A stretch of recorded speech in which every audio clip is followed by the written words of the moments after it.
Hello, this is Brent on the Political Christian channel, and it's been a while. Hope everyone's been doing all right. We had the holidays and puppies. There's been a lot going on in my life. As you can see, I have a backdrop. This is my office slash basement where I do schoolwork, which I've had a lot of as well. And I'm pretty excited to be back down here in this capacity. Um, the computer I had was a little jacked, so I was using a laptop, which is why I wasn't really down here before that. Then the puppies came, so there was that. They kind of took over the basement, and we had to clean it up, and now we're back to a normal working office slash area that kids can have all the toys and play, watch TV. So that's always fun. Anyway, there's been a lot that goes on. I don't know how much backtracking I could do to catch up to it because it's just thing after thing after thing in politics. Did want to mention something, though, for us locals here in Georgia to pay attention to, and that's what's going on in our state legislature.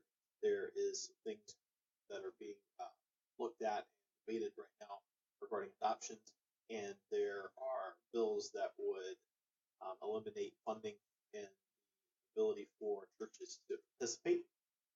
And then there's other ones that are in support of it, and something that I think is important for us to watch. So the whole argument here isn't that the bill actually necessarily bans. There's a funding issue. There's also um, things being talked about that would open the door for bureaucrats, not elected officials, bureaucrats, to be able to block religious groups that don't believe in same-sex marriage and things like that from helping uh, getting adoptive parents for foster children in Georgia.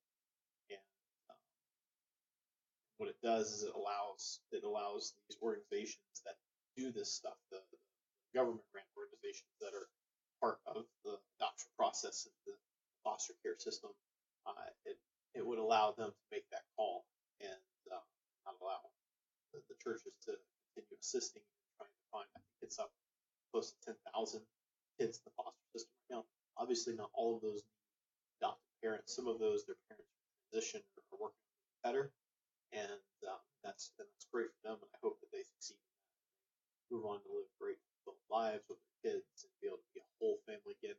But some of those kids in foster care have no parents to go back to for various reasons, and they need some type of place of permanence to be in. And I think that in the case of children, you should be able to open up all avenues. I would be against any religious organization, no matter what religion it is, assisting in trying to place these kids in loving homes. I really don't believe that that's something that the state should be trying to block, trying to hinder an assistance for.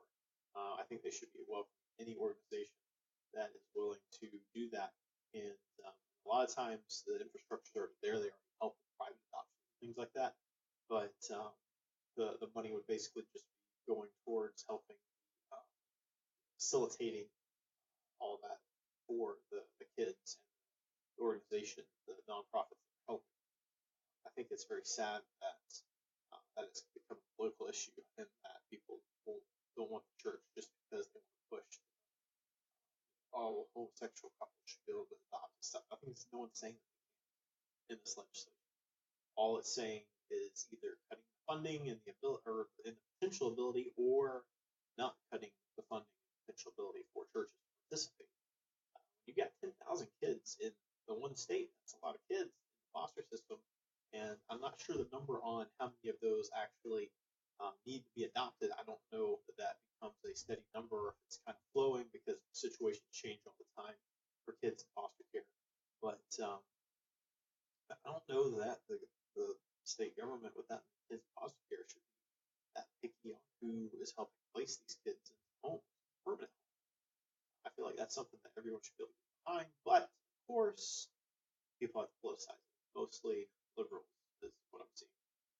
Makes me sad that even in that, liberals cannot find a way to come together with independents and conservatives and Republicans and anyone who is against forcing these nonprofits out just because of their religious affiliation.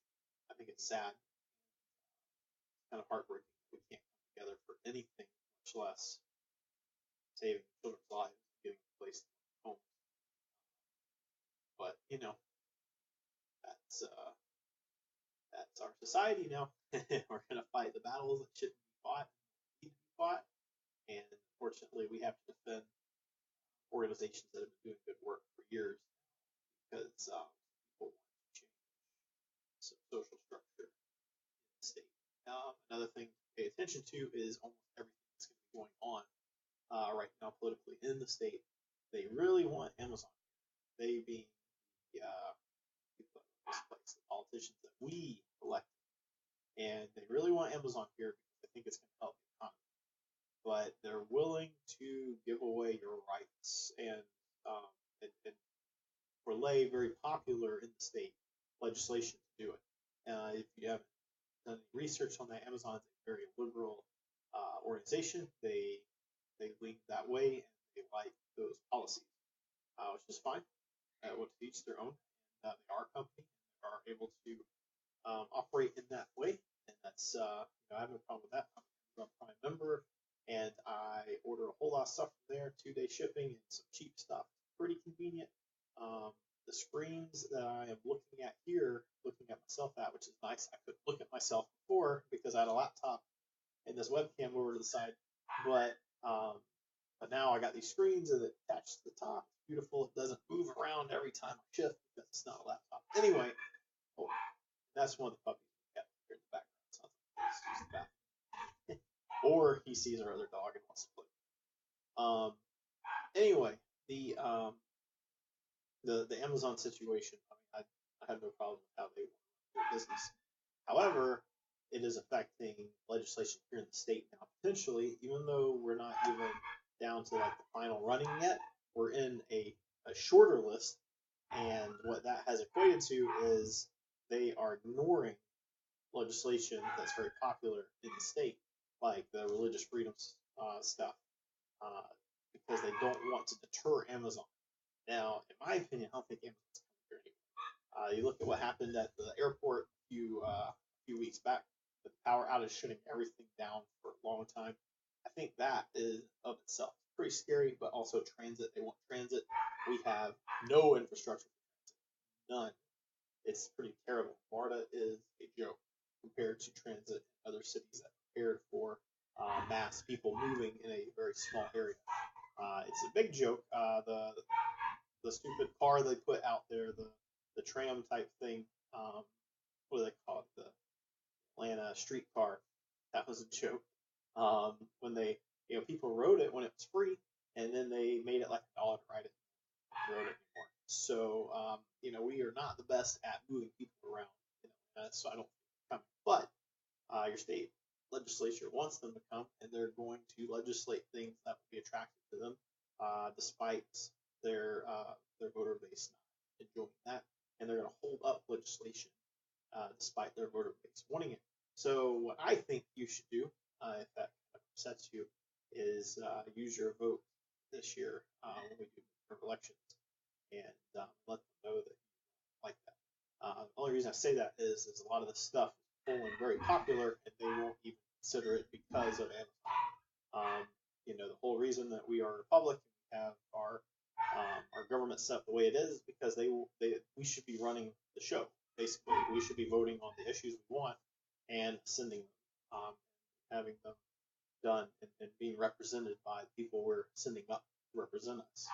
When that stops working, the system stops working, the government very quickly turn to a rough situation. So anyway, that is the video. I am working on some things with software to make videos a little better, make it not a one shot, so you won't hear the puppy in the background, or my kids if they wake up, or my wife if she comes in the room, or anything like that.